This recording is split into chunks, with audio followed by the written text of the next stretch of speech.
what the fuck were the experts thinking? Married at First Sight UK is here. It is another show like Love is Blind that is just full of delusional people or people looking for clout. What is the best thing for reality TV than delusional people or people looking for clout? There's no better combination. I haven't watched Married at First Sight UK in a couple of years now, just because it's always on in the winter and that just seems to be when life gets busy. But this year I have had time to delve right into it. The first couple that we've got is Kieran and Christina. I judged everybody pretty harshly off the jump. When I first seen Christina at the hen's party, I was like, oh my god, she's way too loud. And also when I seen Kieran, especially in his introduction video, he said that he works as a clown. Okay, so you are 5'4" and you're a clown. When they were at the wedding, he put in these fake teeth and I was like, oh my god, what sort of impression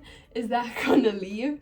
I thought Christina was actually gonna cry when she walked up the altar and seen it, because the one thing she kept talking about was teeth. And another thing they both kept talking about was height, and they're both pretty short. We've heard Christina say a few times that he has got 6 foot energy. I think a short king would find that offensive, but he seems to kind of just laugh it off. These two honestly have to be one of, if not the best match I've ever seen on this show. The way they light each other up is actually incredible. They just gel so well together, and like even their jobs, their way of life, they both have very similar things they want in life. But I do think that these guys will get their happy ever after, and I think they're still together. Call me delusional, but I actually think these guys will have a happy ending. Our next match was Emma and Casper. Casper thinking that he is a 10 out of 10 man that deserves to have a runway model after going on a show about marrying somebody not for their looks is honestly crazy. Because when you go on Married at First Sight, you're supposed to go in there and you have to be open. If you go in there with a checklist of what you want your girl to look like, you're going to be deeply let down. That's what we've seen for Casper here. I've seen a lot of people shitting on Casper. I don't want to just join the train and shit on him too, because in my honest opinion, I think the points he's making stand. She is very similar to his sister, except for obviously him blatantly just keep talking about he doesn't like curvy girls. I do think that there's a lot of pressure on men at the same time, that they can't have a type and you have to like every girl. You can't just like this type of girl, or they have to look this way. You have to like every girl, and that's just not realistic.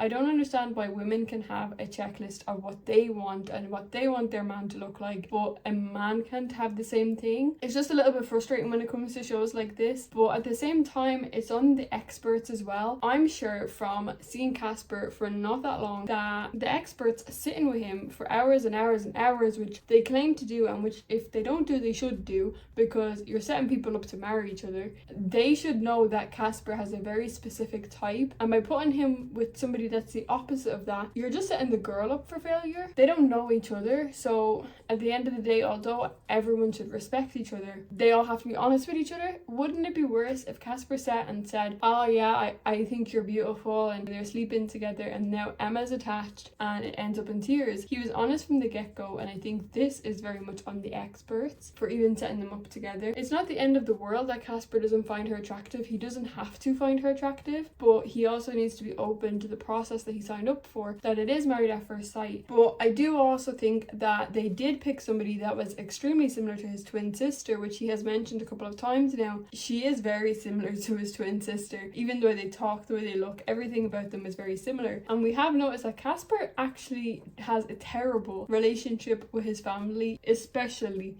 his twin sister. I don't know if any of you noticed, but his twin sister is actually married to somebody that looks like him. So I think there's a lot of issues in that family that need to be resolved. But I'll be honest, my first opinion of Emma from that wedding episode, if you just watch the episode of their wedding, I honestly really judged her harshly, writing diary entries of every single guy she meets. She barely speaks, she just laughs and cackles. But I think she got a terrible edit on the wedding day, because everything they showed us of her was just her screaming and laughing, which wasn't reality. She seems like she's very put together, very well spoken, and a very respectful lady. I did like the way she stood up for herself on the honeymoon and didn't let Casper kind of put her down, but at the same time she did ask him questions. One of my biggest rules is don't ask a harsh question if you don't want the harsh answer. You can't ask somebody, do you think I'm beautiful, do you think I'm sexy, and expect them to just tell you what you want to hear. If you're asking them that question and you want to hear an honest answer, they'll give you an honest answer. They're definitely not making it anywhere. I'll be surprised if they even make it to the first commitment ceremony. With Charlie and Eve, they are everything the other one asked for, like literally down to a T. They gave their exact type, exactly what they wanted, and it got delivered on both sides, and they were falling all over each other on the wedding day. But it is evident that what you think you want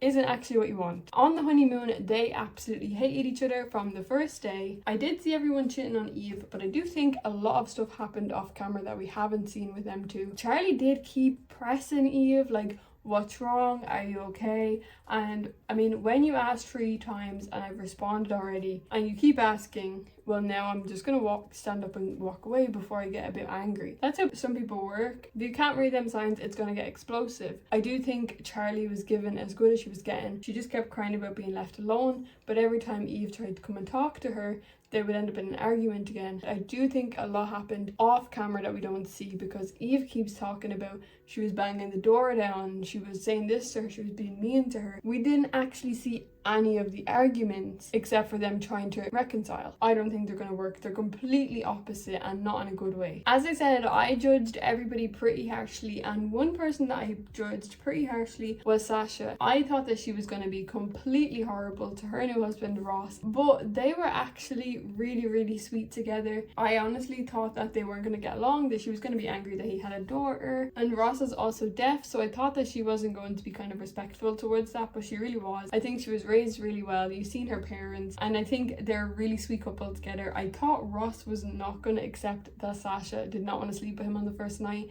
but he was so respectful towards that, which actually surprised me, because he kept talking about how he's going to sleep with his wife on the first night. So I was like, oh my god, this is just not going to end well. He even took the chair on the first night, and honestly, I think if there's a situation where you don't want to share a bed and you're the one that's like 5'2" and the other person is 6 foot, you need to take the chair. I think that they'll definitely make it all the way, and I think they're potentially still together. I think they're really suited. When it comes to the next couple, Polly and Adam, it is another case of what the fuck were the experts thinking? This is never going to work. I think the experts have completely set up Polly here, because at the end of the day, this is not going to affect the man. The man is just there to do the same thing everybody else is, and nobody owes anybody respect in there, although they should. The experts are putting these women in situations where they're knowingly putting them with men that aren't going to like them, because there is no way that Adam did not tell the experts what his type is, because he mentioned it at least 10 times every 5 minutes. Adam shouldn't be coming on a show where it's married at first sight thinking that he's going to get Megan Fox. It's just very unfair to Polly, and it's unfair to Adam, and I think the experts need to take a hard look at themselves for next season, because they're just willingly hurting people for entertainment. Nathan and Lacy are a really confusing couple for me. I think Lacy isn't giving Nathan time to settle in, get comfortable and open up naturally, and Nathan has come out and he's spoken about how he does have ADHD, so he does get easily distracted, and she's kind of finding it hard to understand where she stands with him. It'll be interesting to see how they go. They are going kind of naturally. Yeah, I don't know what way to take them, honestly. I don't have too many words to say about them because I'm still trying to observe. I think he does like her. I think she's just being very intense at the moment, but then at the same time, when she tries to open up and get to know him, he just says cool. I do think it would be very overwhelming for him at the moment, so it is going to just take time, and hopefully she can allow him that time. Our next couple is Holly and Alex. And I'm going to say something that's probably controversial, right? I don't think people with young children should be allowed on this show. I don't think it's fair on the person that they're matched with. I also don't think it's fair on the person with young kids in the long run. But I think the bottom line is you cannot come to meet a person that you don't know and expect them to be ready to just be a parent when they aren't one, and that's not what they signed up for.